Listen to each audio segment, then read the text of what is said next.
Cuando amanece y un nuevo día comienza, es momento de pasárselo bien, pensando en el presente y en el futuro, sin pausa, sin prisa. Cuidamos con una sonrisa. Mírate en el espejo. ¿Qué ves? Un mundo lleno de oportunidades. Dale la bienvenida. Cuídalo. Un pequeño gesto hoy puede definir el futuro. Una vida sana. Cuidamos el mañana. Día tras día, unidos con optimismo e ilusión a través de esos pequeños gestos que nos hacen mejores y nos llenan de felicidad. Cuidamos con complicidad. Es hora de irse. El mundo te espera, tanto por hacer y recordar. Grandes o pequeños, aprendiendo unos de otros. Juntos tomamos consciencia. Cuidamos bajo la experiencia.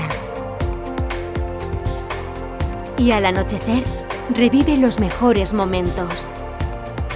Las risas, las sorpresas, lo inesperado. Descubriendo detalles de inmenso significado.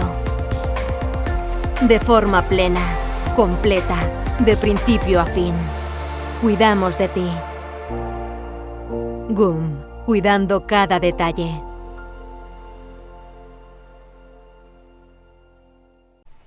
Hola a todos! I'm pleased to welcome you to the online webinar organized by SEPA and Sunstar. How we can improve the health and the quality of life of diabetes patients from the oral health team.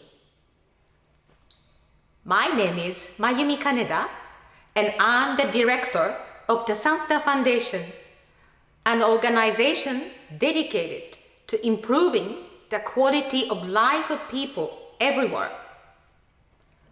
For over 30 years at Sunstar, we have been supporting research diabetes, promoting the bi-directional relationship between oral health and diabetes in particular. For my family and me, helping people everywhere lead healthier, longer lives is more than a motto. It's a personal commitment to the memory of my grandfather, Sunstar's founder, who lost his battle with the diabetes at a very young age. Since then, we have dedicated ourselves and our company to improving public awareness and prevention of diabetes and its complications, partnering with key institutions like SEPA and promoting education through multiple grants and awards to raise awareness about the connection between oral health and general health. Without further ado, I leave you in the good hands of my beloved friend, Professor Filippo Graziani, with whom we have closely worked over the years for the same joint goal. Grazie mille and enjoy the webinar. Dear friends, it is with the greatest pleasure that I'm here to present to you actually part of the knowledge that we have nowadays between diabetes and periodontitis. And I have to thank the Spanish Society of Periodontology for this very kind invitation of this very interesting webinar financed by GUM, which will be broadcasted actually in many countries, in France, in South America, and actually France as well, and perhaps even my country, my Italia. It is very sad that I have to speak in English, but I was asked to speak in English so that it's going to be easier to translate. But it's not only that, I was also asked to speak English because my Spanish is really bad. So I think they wanted to show mercy and they asked me to do it in English. Anyway, I'm Filippo Graziani and I'm professor of periodontology at the University of Pisa, in which I also direct the specialty in oral surgery. And I've been treating gums all my professional life. And these are my Instagram account if you want to get in touch with me for whatever I'm going to say in the next a few minutes, please do write directly there. So the goal of this topic is really to try to spend time, let's say a bit less than an hour, to try to focus about the knowledge that we have between diabetes and periodontitis. In order to do so, I'm not going to just show you the pictures of how beautiful it is Pisa, but actually focusing on periodontitis and diabetes, these two diseases, the understanding of diabetes as a risk for periodontitis, but also understanding how periodontitis can be a risk for diabetes. Then we'll try to see what is the effect of the treatment of periodontitis in terms of glycemic control, which are the institutional actions that have been taken and should be taken in this regard. And also we'll try to draw some conclusions. So first and foremost, today is the 15th of November. I'm actually talking to you from Buenos Aires in Argentina, and I'm very happy to be here, I have to say, but that doesn't matter. And yesterday, the 14th of November, was the World Diabetes Day. It is an important day because it has been designed to launch a campaign to raise awareness about this important disease. In fact, it is a disease that is characterized by high level of sugar in the blood, what we call hyperglycemia. And this hyperglycemia creates a syndrome, which is dysmetabolism, that actually created important issues. Now, how do we get to hyperglycemia? First of all, because on one end, we have deficiency of insulin secretions, but also we can also have not just secretion, we can also have insulin resistance. And usually when we have insulin resistance, after a little while, we start to develop also deficiency of insulin secretion. Basically, diabetes is at rise. It used to be the 4% of the population in the 80s, then it moved to the 8% up to the 9% recently. 463 millions are affected by diabetes. But we think that by 2045, we'll have 700 millions of people that will be affected by diabetes. But please do bear in mind that the prevalence is always underestimated. It is thought that nowadays, perhaps there are more than 100 millions of people that have diabetes, but they don't know yet. So there is a large proportion of the disease that actually is not clear, that is not being diagnosed. So how does the metabolism work? Basically, every time that we eat something between our gastrointestinal areas, glucose is going to be sent to the bloodstream. But equally, some signals are sent to the pancreas, where the B cells would produce insulin. Therefore, insulin would help glucose to be stored in both muscles and the liver. That's how normally it works. Now, in diabetes type 1, we have actually deficiency of insulin secretion. So we don't have enough insulin, or we might not have any insulin at all. And therefore, the glucose just stay above the average level within the blood because it can be stored in muscles and the liver.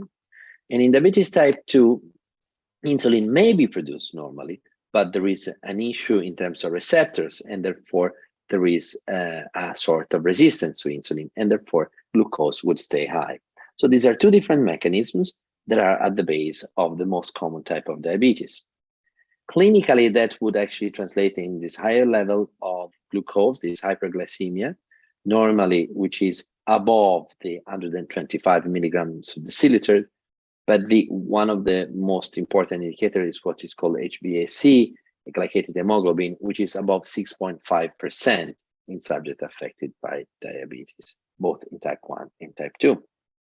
Now, when we talk about diabetes, in reality, we have plenty of different types of diabetes. The most common are type 1 and type 2 and gestational diabetes. We will focus our speech mainly on type 1 and type 2. So what is the problem of hyperglycemia? Well, the fact that when you have diabetes, you are at higher risk of developing significant complication, because this high blood glucose level would affect the heart, the blood vessels, the eyes, the kidney, the nerves, and also wound healing. And therefore, this would translate in important diseases, such as, for example, blindness, heart attack, stroke, kidney failure, retina problem, and even up to amputations of the so-called diabetic foot. So in fact, diabetes, it is really a tremendous problem. We know that nearly 1 out of 2 deaths before the age of 70 may be related to diabetes. And in fact, the percentage of death that is attributed to high glucose level, to hyperglycemia, are in fact on a rise. So this is really important to understand what is the burden of diabetes all along. Now, let's focus on periodontitis. Periodontitis, it is widely diffuse and spread disease. The severe expression of disease affect between the 8 and the 11% of the population. But when we bring and cluster together all the various types of periodontitis, from the mild form, from the incipient form up to the severe one, it is thought that perhaps 1 out of 2 of the adult population of 30 is affected by periodontitis. So we're talking about 2 diseases that are highly prevalent within the population worldwide. What is important that periodontitis is not a disease of the third age, is not a disease of the so-called geriatric population. In fact, it is a disease in which the peak of incidence is between 30 and 40 years old of age. Therefore, is a disease of the young adult. But most of the times, we see the effect of the disease throughout time when actually we reach the stage above 50 and 60. The main issue in diagnosis of periodontitis is that we define a case of periodontitis when there is an interdental attachment loss in 2 or more non-adjacent teeth. And what is important in this link, that in the latest classification, the actual classification, these are pictures that were taken at the meeting in which we participated in Chicago in 2017, in which we reclassified the periodontitis, and as you know, in 4 stages, between incipient periodontitis up to advanced periodontitis. But what was important, even it was not just about staging the disease, but also about grading. And given the grade of disease, actually, it brought, in a way, diabetes in the diagnostic formulation of periodontology. In fact, we know that subjects that have they're normal glycemic or they have no diagnosis of diabetes will define a grade A. If you have what is been defined as a compensated diabetes, therefore in HbAc inferior than 70%, we'll talk about grade B.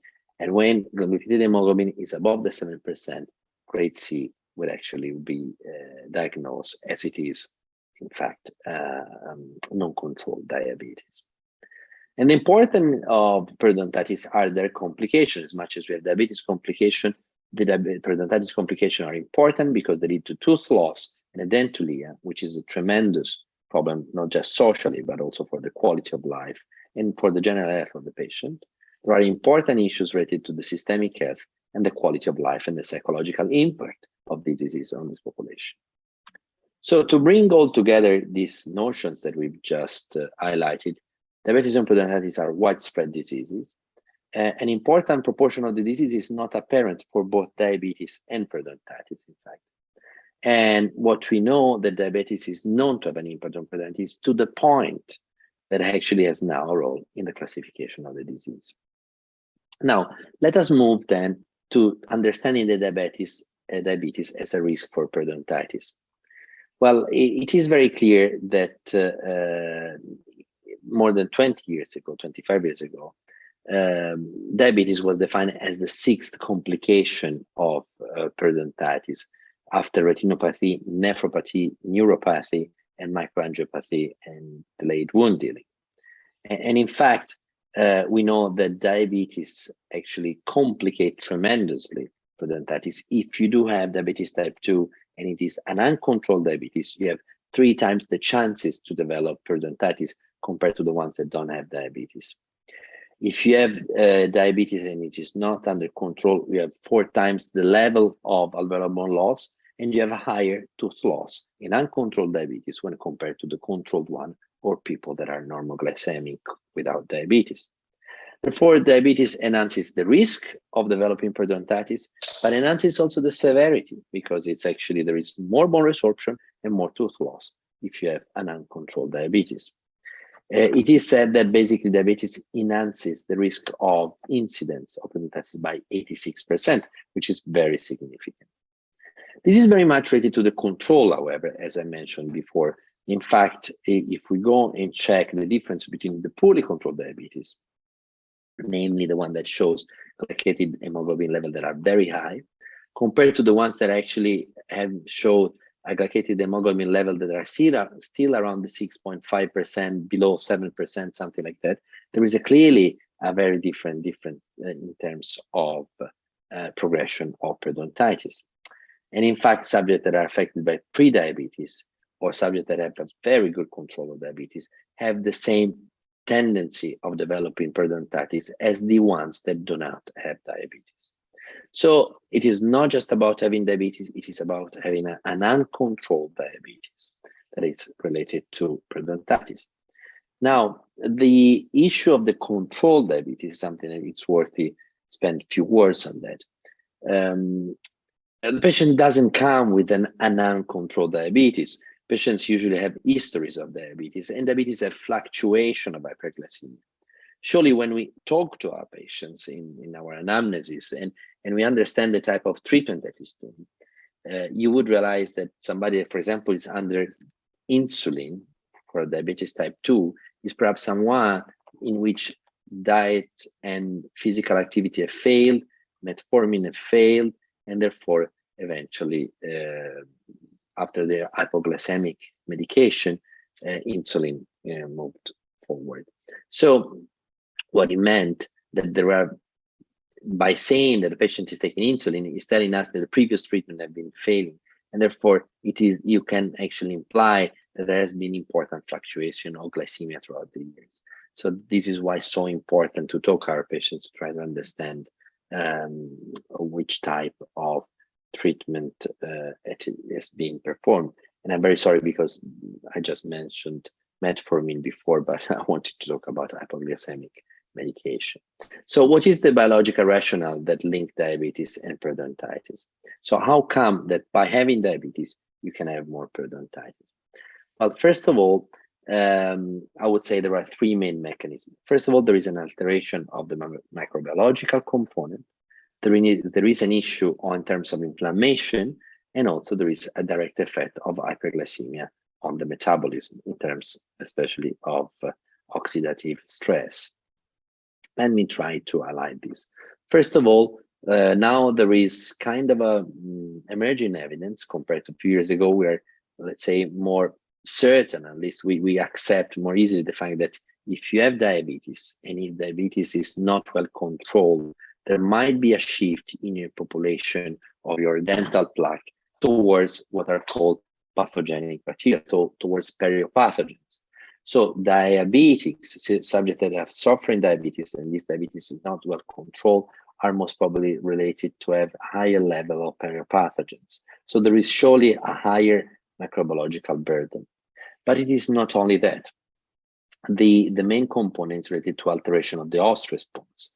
In fact, we have alteration of cytokines and adipokines. We know that in subjects that have diabetes type 1 and periodontitis, compared to the one that, for example, has perio without diabetes, there is a higher percentage in the gingival clavicular fluid of inflammatory molecules such as prostaglandin or interleukin-1 beta. This is also true in subjects with diabetes type 2, in which you will find also more collagenesis and more interleukin-8. Basically, the presence of diabetes in perio subjects enhances the inflammatory level within the gingival tissues compared to the subjects that have periodontitis but do not have diabetes. There are also alterations on the immunocell functions. There is surely, we know that the monocytes that are seen of subjects with periodontitis and diabetes would produce more interleukins and prostaglandin compared to subjects that actually have only diabetes. There is also an altered function of the gingival neutrophils, and more also higher production of interleukin-4 and interleukin-7. Therefore, really, at the core of the problem is the fact that there is a higher tendency for local inflammation in subjects that have periodontitis and diabetes, both type 1 and type 2. And hyperglycemia is also important because alters wounding by the production of the so-called advanced glycation end products. And these would actually are associated also with enhanced alveolar bone destruction. So the presence of hyperglycemia would imply also higher bone resorption. So when we bring all together this, it is very clear that diabetes enhances the risk of developing periodontitis, enhances the severity of periodontitis. This link is most probably due to the presence of an altered microbiota, but also an alteration of the host response. And the impact is mainly related to the level of fluctuation of glycemia. So when diabetes is well controlled, so there are no fluctuation of hyperglycemia, this would not reflect with the higher tendency of inflammation that is seen in the poorly controlled one. So this is how diabetes is affecting periodontitis. So let us now look and see the opposite. So how periodontitis can actually work towards diabetes. And we need to spend a few words on the issue of periomedicine. And these are the pictures that were taken nearly 10 years ago on a historical meeting between the European Federation of Perio and the American Academy of Perio. And nowadays, we know that periodontitis is associated with 57 systemic diseases. You know that the European Federation of Periodontology have really made a landmark in this regard and trying to raise awareness in the not just the dental and periodontal community, but even beyond our community in terms of the impact of periodontitis on the general health. So how come the people that have periodontitis would actually experience more alteration of glycemic control compared to the ones that don't have periodontitis? And this is something that our group studied extensively in these systematic reviews. Basically, what it was highlighted is the fact that subjects that are no diabetics, but have periodontitis, will show a dysglycemia, will show a lower glycemia compared to the one that actually have no diabetes and no periodontitis. So the presence of periodontitis in the healthy population is associated with an inferior glycemic control. And this is important because it's an evidence that is drawn on more than 67,000 subjects in various continents. So it is very relevant, the fact that there is a wide geographical distribution of the data. So that is pretty strong. We know that it's not just about the glycemic control, it's the fact that if you don't have diabetes, but you have periodontitis, you have a higher risk of developing diabetes. In this study by Ryan Demmer, in this analysis by Ryan Demmer, it was seen that in 5 years, subjects with periodontitis and high level of inflammation will actually experience an important deterioration of glycemic control. And still in the review of our review that I quoted before, what we would see that the subjects with periodontitis are more or less around 29% chances to developing diabetes between 5 to 13 years old down the road. So if you don't have diabetes, but you have periodontitis, you have a higher risk to developing diabetes along the way. Now, when you do have diabetes and periodontitis altogether, what is the difference towards the one that have only diabetes?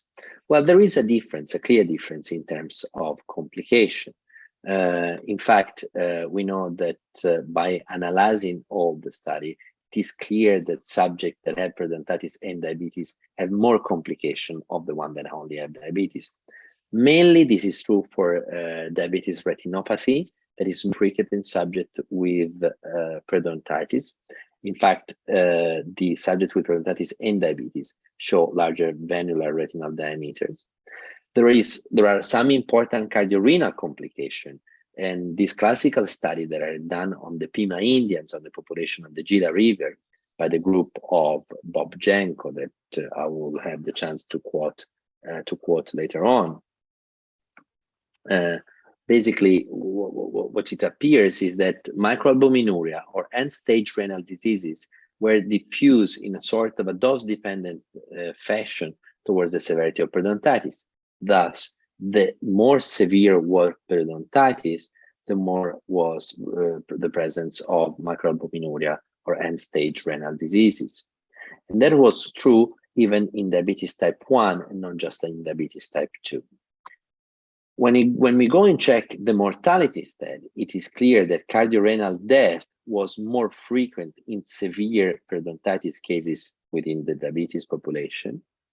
And in fact, there is a subject that have diabetes and periodontitis have 3.5 the chances more compared to subjects that have only diabetes without periodontitis to die for cardiorenal problem. And an overall mortality and cardiovascular mortality over 14 years was enhanced by periodontitis in subjects with diabetes. This is true, therefore, for diabetes type 1 and type 2, but when we go and check gestational diabetes, there is so little evidence to support any statement on this regard. So what we can say overall in terms of the link between periodontitis and diabetes, that in healthy that have no diabetes, the presence of periodontitis would determine a higher level of glycated hemoglobin or fasting blood glucose and even diabetes prevalence. And most important, there is a higher risk of incipient diabetes if you do have periodontitis. If you have periodontitis and diabetes, perhaps there is some indication that you might have an inferior glycemic control. For sure, you have a worsening of the diabetes-related complication. You have more complication, and your complications are more severe. Whereas we have very limited evidence with gestational diabetes. So to sum up this part, periodontitis is surely associated with an inferior glycemic control, enhances the risk of developing diabetes, and enhances the severity of diabetes by having more complication and higher mortality in subjects that have both periodontitis and diabetes. So how come the periodontitis would trigger the development or the worsening of diabetes? This goes very much into the understanding of the rationale of periomedicine. Excuse me. Basically, we have this patient. This patient is called Roberto. You would see that Roberto showed this teeth elongation, loss of interdental papilla, gingival recession, lots of calculus, food from the first communion, lots of different issues here. But what is important is when we go and check Roberto, not for his teeth distribution, but for the presence of inflamed tissue, Roberto perhaps might look like this one, which means that if I would be able to unfold all the gingival tissues and putting them all together, what may happen that I will have an area that is perhaps approximately around between 70 and 80 square centimeters of ulcerated tissues. So our patient Roberto, in fact, would look like this. And you will understand how this would actually translate with a higher presence of bacteremia, higher passage of bacteria in the bloodstream. And it is not just about bacteremia, it is also the fact that these subjects, our patients, our perio patients, are patients that tend to develop higher level of local inflammation. And not just local, but even systemic inflammation. Bacteremia, in fact, it is very important.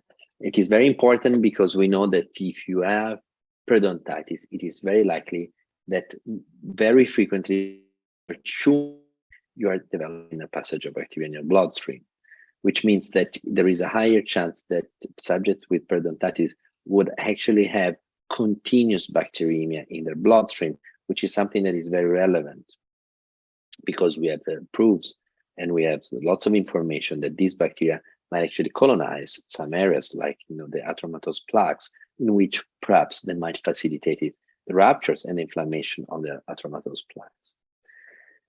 And it is also very clear nowadays that by having periodontitis, you tend to develop a higher level of systemic inflammation. And the systemic inflammation is important because the systemic inflammation per se is a link of many different diseases, cardiovascular, metabolic, obesity, and so forth.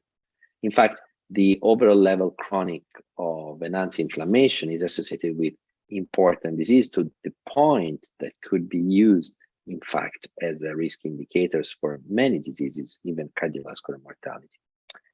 But it is not only about the presence of bacteria in the bloodstream, the presence of inflammation. It is also the fact that periodontitis is associated with the alteration of the metabolism of the lipids, as severe cases show lower values of the so-called good lipoproteins. There are also some important dysvitaminosis. By having periodontitis, you perhaps have lower level of vitamin C and vitamin D. And altogether, these would perhaps translate it to an adipocyte alteration in oxidative stress, which ultimately would lead to alteration and exacerbation of diabetes by having actually higher level of glycated hemoglobin. So the systemic inflammation would actually play a role here, pretty much so. So what is the effect, therefore, of treatment of periodontitis towards this glycemic control? So first of all, let us understand if by treating somebody with diabetes and periodontitis, the outcome that I'm expecting would be inferior, because we know that diabetes is actually is characterized by an inferior wound dealing. In fact, what we know that there should not be any difference. I mean, the patients with diabetes can actually respond to treatment almost or basically as much as somebody that have no diabetes. And most importantly, it is very clear that it is not recommended to give antibiotics because the harms are superior to the benefit. And there is really no issue because the treatment of periodontitis per se really do act as a sort of an antibacterial component. So you don't need to give antibiotics to treat somebody with diabetes. In fact, you're making a favor to the body by removing all this bacterial load. We know, however, that patients that have been treated with periodontitis and have diabetes would actually tend to show higher recurrence of pockets, for example, if they have what is called, in fact, uncontrolled diabetes compared to the one that have controlled diabetes. And this is something that we know is very clear. This is why the presence of an uncontrolled diabetes is associated with a diagnosis of grade C. In fact, in the long run, the stability is surely inferior. That's why it is so crucial to interact with the physicians or the diabetologists to try to improve even the glycemic control for our own goals. Now, the other question that is important is whether the treatment of periodontitis is actually ameliorating the glycemic control in subjects affected by periodontitis and diabetes. Now, the classical review that came out from the historical meeting that I quoted before clearly indicates that the treatment of periodontitis in subjects with diabetes is associated with a reduction of glycated hemoglobin of 36%. Now, why this is so important? 0.3%, 0.4% is the extent of the diminution of the glycated hemoglobin that you can achieve by adding a second hypoglycemic medication. Therefore, instead of adding a new drug, you just need to treat your patients for your periodontitis. This is very important. The treatment of periodontitis and the reduction of the systemic inflammation that is linked to that would actually improve the glycemic control. This is something that was confirmed in a more recent review by the group of Professor Madianos, with ranging going through 0.3% up to the 0.7%. And a very important paper by the group of Francesco D'Aiuto, and I say very important because of the number of the population that was implicated in this study, enrolled in this study, and the long follow-up, which is up to 1 year, clearly showed that when intensive periodontal treatment was actually given, after treatment, there was a reduction of the 0.6%. And in fact, nearly the majority, nearly the 70% of this group showed a reduction of 0.9% of glycated hemoglobin. So this is a very important finding. So the latest systematic review, the latest meta-analysis that we have is coming from the Cochrane reviews, clearly stating that there is a reduction of glycated hemoglobin after periodontal therapy. This reduction is ranging between 0.4 to 0.5%, according to whether the follow-up is 3 months up to 1 year. So clearly, this is the extent that we're expecting with the second medication. So instead of giving a second medication, if the subject affected by periodontitis, the treatment of periodontitis would actually give the same result. These findings coming from clinical trial are backed up also by data that we received from the insurance company data. These are these are studies that to me are classical because they're very important, because they analyze a huge number of population. Of course, these are not designed as trials, so they have some, let's say, some flaws in a way if you want to compare them with trials, but they're very important because there are a large number of population that is included. To give you an idea, I'll try to describe for you this study by the group of Marjorie Jeffcoat, in which basically they went and assessed the codes of people that were actually affected, the code of the insurance company, in which you would understand if the patient had periodontitis or not, because they have, of course, received a code for periodontitis. And they put together the people with code of periodontitis and people without periodontitis, and people with periodontitis and codes for other diseases such as diabetes, cardiovascular, cerebrovascular, or even pregnancy. What is important, they compared still with the codes of the insurance company, the ones that receive periodontal treatment towards the one that receive no periodontal treatment. And what it was clear that if you go and check this data from diabetes population, you would see that the one that were actually treated for periodontitis compared to the one that were not treated showed each year a significant number of lower medical costs. Basically, if you have diabetes and periodontitis and you were treated for your periodontitis, each year you would cost less to your insurance company for other medical things. So basically the overall general status, the overall general health would improve, and this is an indirect proof, by treating the subject with periodontitis. Of course, the design of this study is retrospective. Of course, we don't know much about the type of treatment. We don't know much about the type of diabetes. These are just crude data, very simple, but these are really huge population, about more than 100,000. So it is very strong, to the point that there are some areas in which an insurance company might say, I'd rather have my patient having periodontal treatment. I'd rather pay to provide periodontal treatment to my patients, because therefore in the years they would cost me less for medical reasons. So, and I'm happy to quote one of our paper that was done with greatest Bob Janko, that was really the father of the link between periodontology, periodontal diseases and systemic problems, especially in terms of diabetes. And what we highlighted that the treatment of periodontitis ameliorates glycemic control, especially in diabetes type 2. We would expect the same in diabetes type 1 because the rationale is the same, although we have less data. And subjects with periodontitis and diabetes that are receiving periodontal treatment to incur in lower medical costs each year. So how should we perform the treatment of periodontitis in subjects that are affected by perio and diabetes? Well, I think it is important to say that we need to have an high quality treatment. You know, one of the very famous trial, that was the trial by Engrebson, that showed no difference in terms of glycemic control between subjects treated and untreated, actually had some important internal problems. Most importantly, if you go and check the presence of, for example, let me see if I manage to draw something here, the presence between bleeding on problem at the baseline at the end of the study, you'll see that the reduction went to the 60% to the 41%, which is nothing. Or, for example, plaque from 82% to 72%, which is clearly inferior to the minimum standard that are acceptable for any periodontal treatment. So clearly, the effect on glycated hemoglobin could not be seen because the periodontal treatment was not to the standard. And plus, there are also some other issues such as high level of obesity in the population. So altogether, this actually is calling the need of a high quality of periodontal treatment.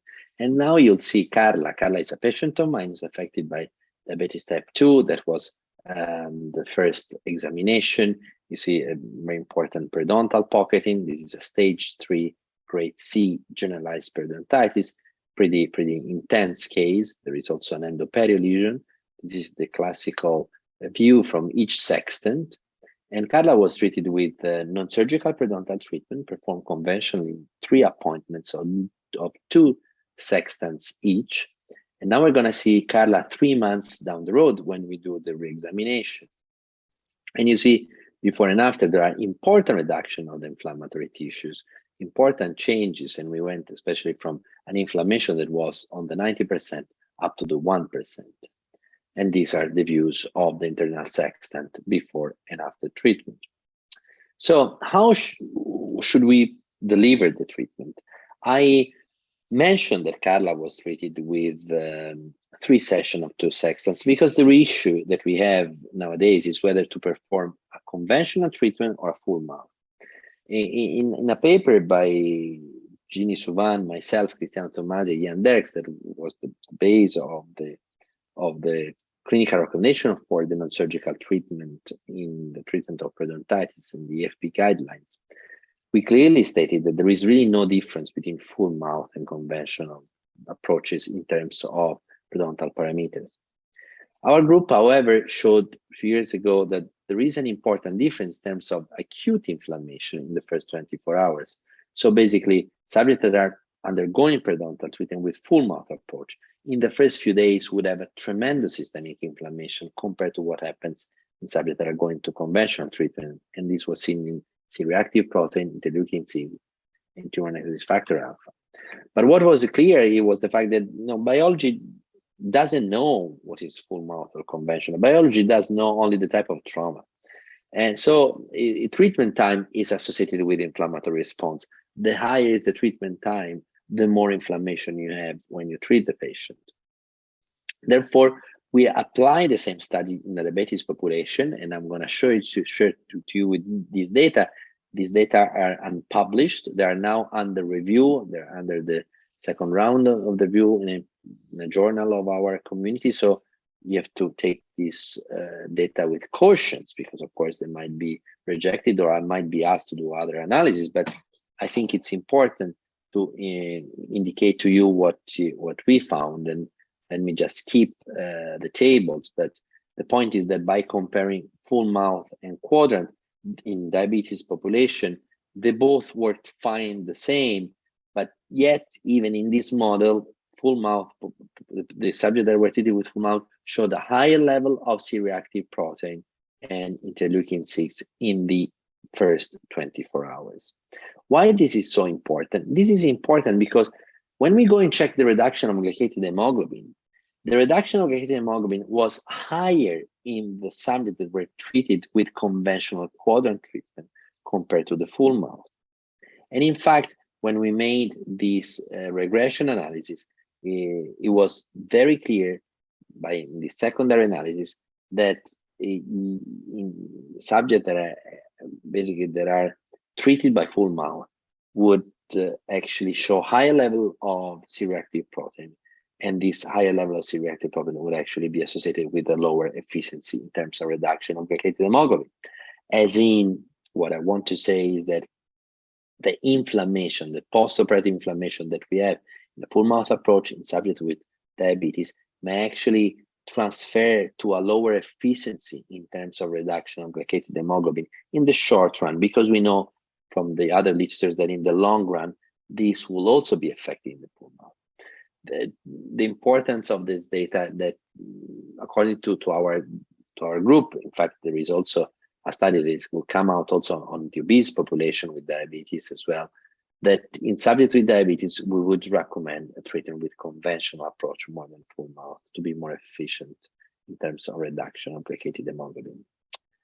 And what happens when you treat periodontitis in subjects with diabetes? Would that enhance its quality of life?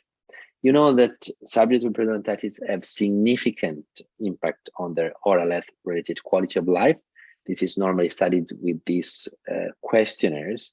These are psychometric test questionnaires that are usually based on open questions in which the patient can respond with a Likert scale, therefore usually giving an idea of how many times these eventual symptoms have been experienced, from never to always. So questions like, have you ever been uncomfortable for problems that you have in your mouth and your dentition? The patient goes from always to never or often and so forth. Then this response is related with numbers, and then at the end, numbers that would give the impact of quality of life. And we know for sure that subjects with periodontitis have a higher level of reduction of quality of life due to oral health.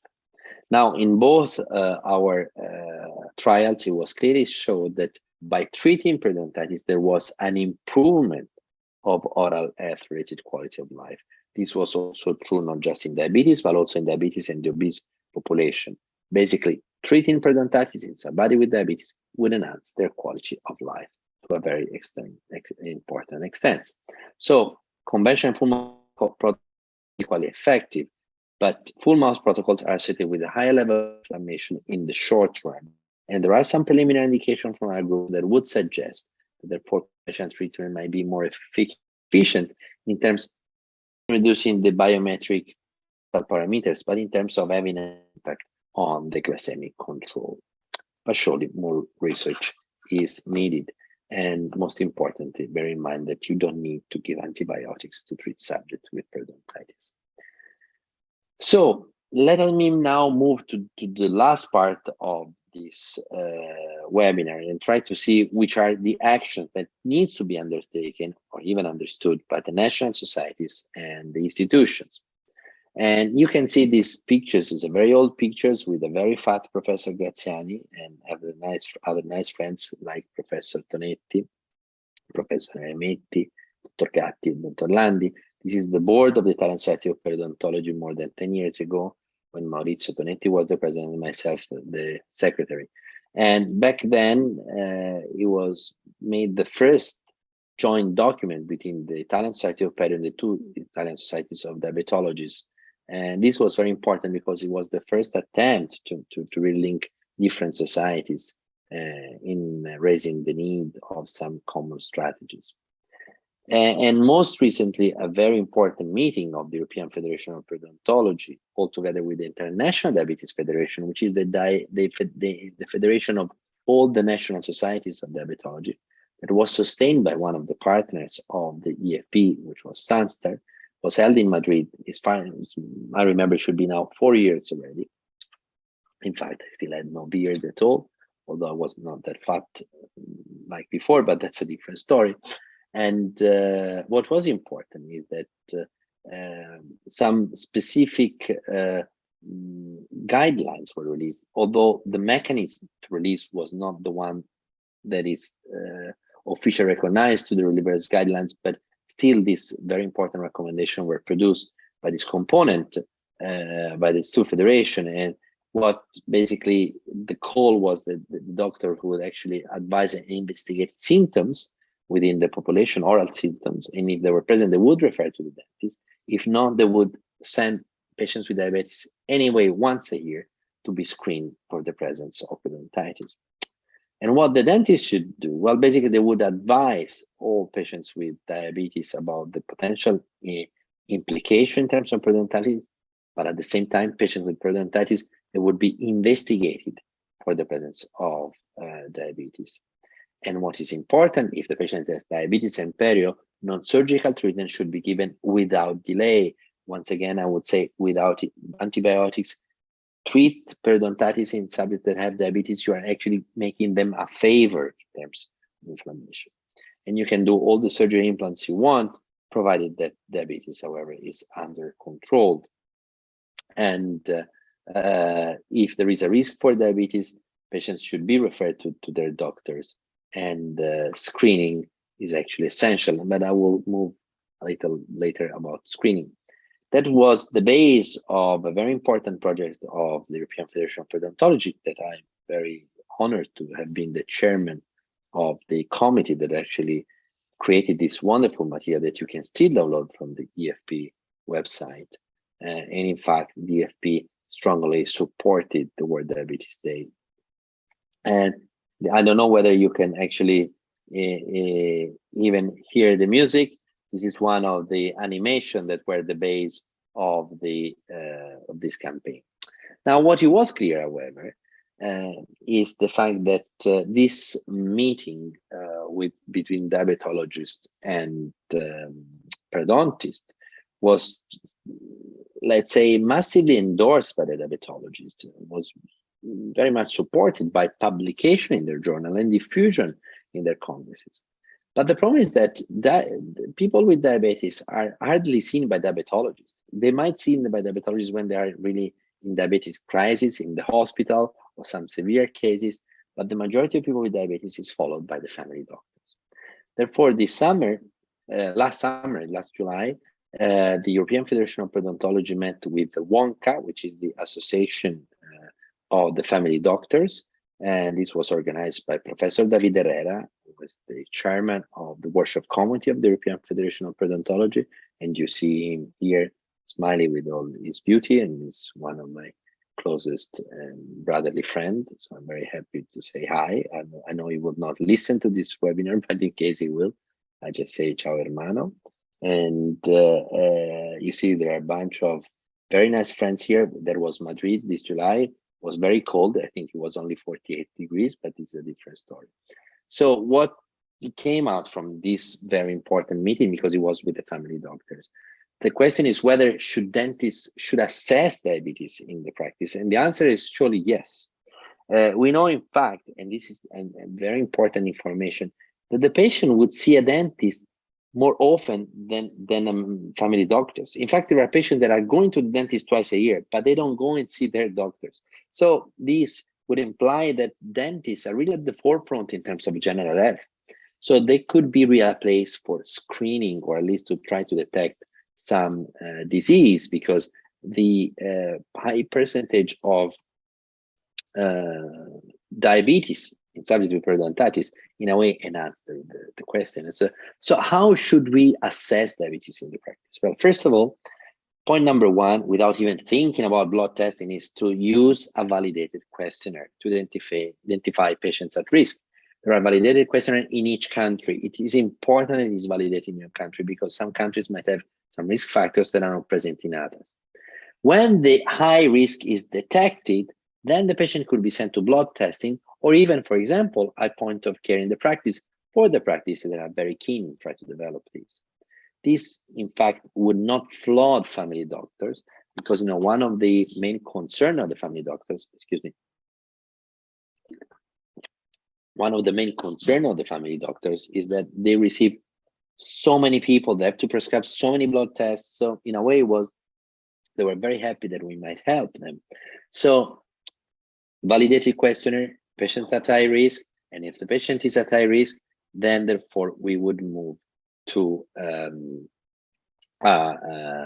point of care testing or a blood testing. So this is actually procedures that is associated with a higher chance to detect subject with diabetes, up to the 70%.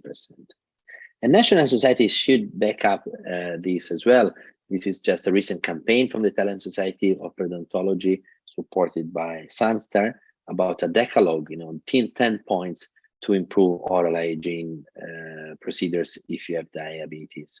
But many other societies are working on that, especially SEPA. So I would say that this is very important, because diabetes and periodontology share this two-way relationship. Medical and dental healthcare providers should be aware of such a connection. There is a need to enhance awareness, and there is a need to enhance the collaboration between family doctors and periodontists. What I can say to each practitioner, talk to your family doctors. It's something that I've done it for 20 years. When I see somebody with diabetes, I call them, I write to them. Some of them are kind of fed up and they say, why this dentist is calling me? But others actually do appreciate it a lot. And that was the base of very important relationship of doctors sending me patients as well for this issue. So I think it's very important, and it is slow, but year by year, there is always a more awareness and more tendency to know what is the impact of periodontitis in this regard. So, my dear friend, I spoke with 50 minutes, and it has been a pleasure sharing this with you, and I show you a beautiful sunset in the beautiful square of my town. But before closing this speech, let me acknowledge the work of the greatest Bob Janko, who has been really at the forefront of the knowledge that we have in periodontology and diabetes. Bob Janko has been a wonderful man and a true mentor for myself, and I'm honored to have had the chance to work with him, but especially also to drink and to talk to him late night many times. for somebody that can be so human, but also be such a great scientist. It has been a wonderful pleasure to spend all this time with you, and I'm looking forward to receive any possible question or link. You have seen my Instagram account to write in case you have any doubt. Thank you very much. Buenas noches.